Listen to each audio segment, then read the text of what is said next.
Assalomu alaykum aziz yurtdoshlarim. Sog' salomatmisizlar? Men Guliston shahridanman. Yoshim 72da.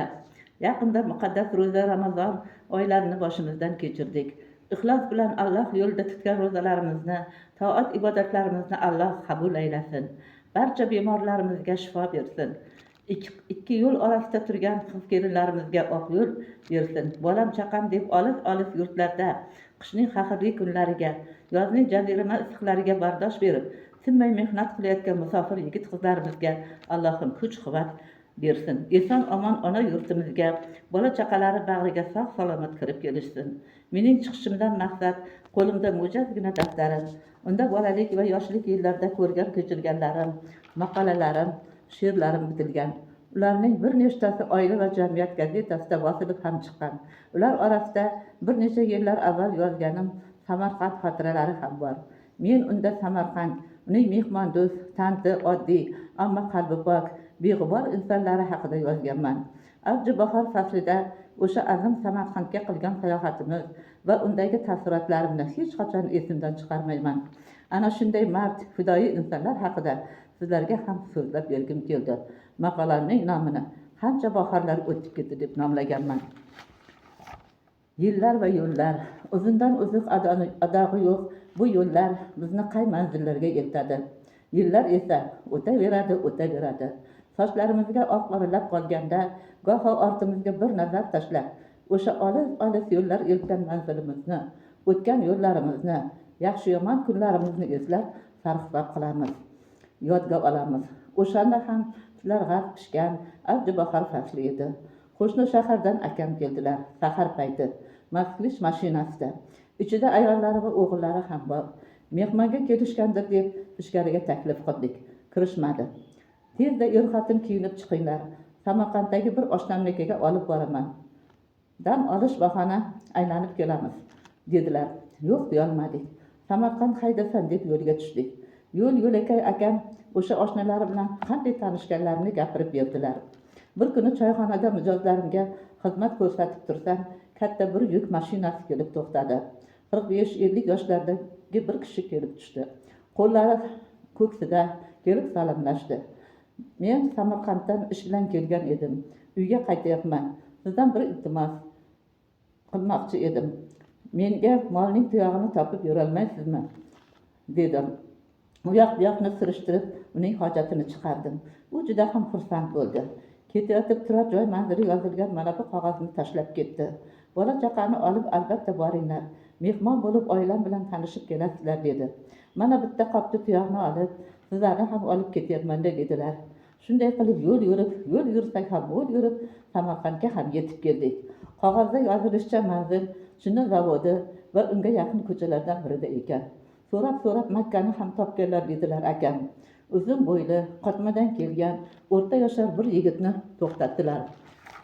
Qo'lida har xil dori qutilari ko'tarib olgan yo'lovchi yigit bizga bir razm soldi-da, shahrimizga mehmon ekansizlar-da, musofirmisizlar, mehmon otangdan ulug' deganlar, dedim. Sizlar aytgan bu kishini bu yerda ko'pchilik taniydi. Xushfe'l, bag'ri keng inson. O'zim olib borib qo'yaman deya mashinaga o'tirdi. Nihoyat aytilgan manzilni topdik. Ikki tomoni tutlar katta ko'cha, tutlar g'arq pishgan. O'sha uyni topguncha asardek shirin oppoq yirik tutlardan to'yguncha yeb oldik. Mana shu uy dedi haligi yigit. Uncha katta bo'lmagan yog'och darvozani ko'rsatib. Darvoza ichidan berik ekan, taqillatdi. Birozdan keyin oppoq yuzli, qop-qora sochlari yonga chiroyli qilib taralgan, 17 holi ham bor, 16-17 yoshlardagi bir o'spirin eshikni ochdi. Salomlashdik. Ukajon, dadang uydamidilar? Gulistondan mehmon olib keldim dedi yo'lovchi yigit. Dadam ishda edilar, kiraveringlar deya bizni ichkariga taklif qildi. Qo'lini ko'ksiga qo'yib o'spirin va ismi Baxtiyor deb ta'kidladi. Sho'g'roqqina hovli chetida kattakon majnuntol, sochlarini yoyib hovliga soya tashlab turibdi. Uning soyasiga karavot qo'yilgan. Baxtiyor so'riga ko'rpacha tashlab bizni o'tirishga taklif qildi. Dasturxon yozib choy keltirdim. Bizni boshlab kelgan yigit bir piyola choy ichdi-da, endi menga ruxsat, biznikiga ham o'tib mehmon bo'lib ketinglar deya xayrlashib ketdi. U zarur yumushni tashlab mehmondo'stlik taomilini o'rtaga qo'ygan bu yo'lovchi yigitga rahmatlar aytdik. Choy ichib biroz charchog'imiz yozildi. Hayal o'tmay akamning oshnalari uy egasi kirib keldi. Ular quchoqlashib ko'rishib ketdilar. Suhbatlashib biroz gurunglashib o'tirganimizdan keyin dadasi Baxtiyorga yuzlandi. O'g'lim, sen endi mehmonlarni olib chiqib biroz aylantirib kel. Men darrov onangni kasalxonadan olib kelaman dedi. Iye, kelin kasalxonadami? Ovora bo'lmang, biz qaytamiz dedi akam xijolatamiz. Hechqisi yo'q, hech ham xijolat bo'lmanglar mehmon. Davolanib biroz dardi unut bo'lsin deb o'zim kasalxonaga yotqizdim. Nimasini aytasiz? Bultur sumalak payti edi. Shu hovliga katta qozon osib, qo'ni-qo'shnilar bilan sumalak qo'ydi. Kechqurun sumalak solingach, hamma tilak aytib bir kavlay boshladi. Yerni chuqur kavlab, yer o'choq qilib, qozon osilgan, atrofiga ko'rpachalar solingan edi. O'tirib bemalol kavlashsin debman. Sumalak qaynab ham chiqdi. Bir tomonda o'yin kulgi ham avjida. Shu payt falokatni qarangki, o'ynab kulib gul ochilib xizmat qilib yurgan xotinimning singlisi endi o'tirib sumalakni kavlayman deganda nima bo'libdi-yu, bir yonimdan xotinga tushib ketsading. Bir pasda qiyshuv bo'lib ketdi. Bir amallab uni chiqarib tez yordamda kasalxonaga eltdik.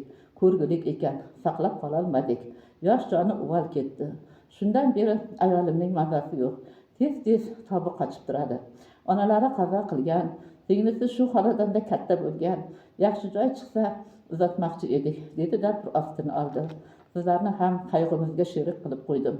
Bemalol aylanib kelaveringlar. Ish qilib tinchlik bo'lsin dedi. Samarqand qo'shiqlarda kuylangan jon Samarqand, jonon Samarqand. Osmon o'par naqshinkor binolar har qadamda uchrab turadi. Hamma joyda kalta sho'rdi, soyabonli shlapa, qora ko'zoynak, bo'ynida chet elligini bildirib turuvchi yorliq taqqan sayoqlar uchrab turibdi. Baxtiyor bizni istirohat bog'laridan biriga olib kirdi. Odam gavjum, bog'ni aylandik. Munojot Yo'lchiyevaning xonishi butun bog' uzra taralmoqda. Xushmanzara joylarni aylanib, kechga yaqin Baxtiyor bilan uyga qaytdik. Hovliga kirib hayratdan to'xtab qoldik. Hovli bayram tusini olgan, suv sepilib supurilgan, ayollar xizmat qilib yurishibdi. O'rta bo'yli Qorachadan kelgan bir ayol peshvoz chiqdi. Quchoqlashib ko'rishib, bizlarni ichkariga taklif qildi. Hol-ahvol so'rashib, bola chaqalarimizning sog'ligini so'radi. Uyga kirsak ishonasizmi? Ikkita uy to'la odam, birida erkaklar, birida ayollar. Dasturxon yozilib, non, qand qurs qo'yilgan. Biroz suhbatlashib, bir piyoladan choy aylangach, laganlarda issiq karambargli xushbo'y do'lmalar tortildi. Ketidan osh olib kirishdi.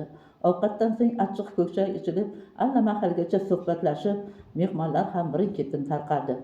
Ertasiga ertalab Baxtiyor bizni o'sha mashhur Registon maydoniga olib bordi.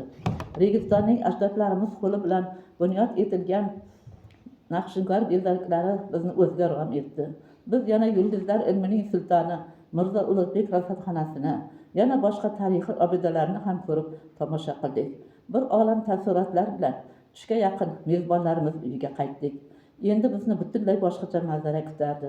Uy sohibasi bizni uyning orqa tomoniga, ya'ni orqa ko'chaga olib o'tdi.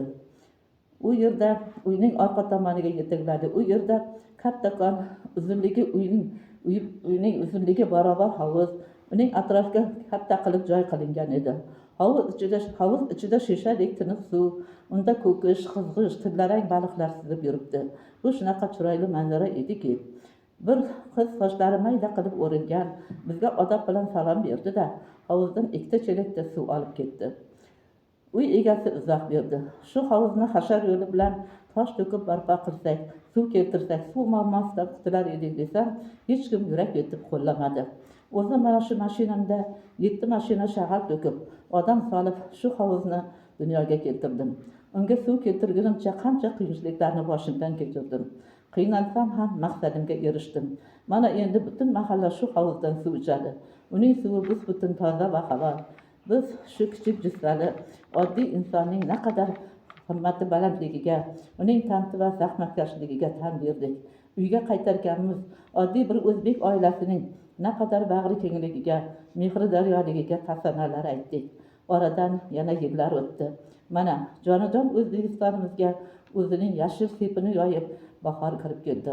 Dağ daraxtlar ko'karib, hamma joyda bahor nafasi ufurmoqda. Bahor havosidan to'yib nafas olaman. Hovlimizdagi bir tut daraxti ham o'zining hosil nishonasini berdi. Fasllar kelinchagi ko'rkam bahor o'sha olis yillarni, Samarqand xotiralarini, o'sha ajoyib insonlarni yodimga soldi. Qalbimda yoqimli, huzurbaxsh va jonbaxsh tuyg'ular uyg'ondi.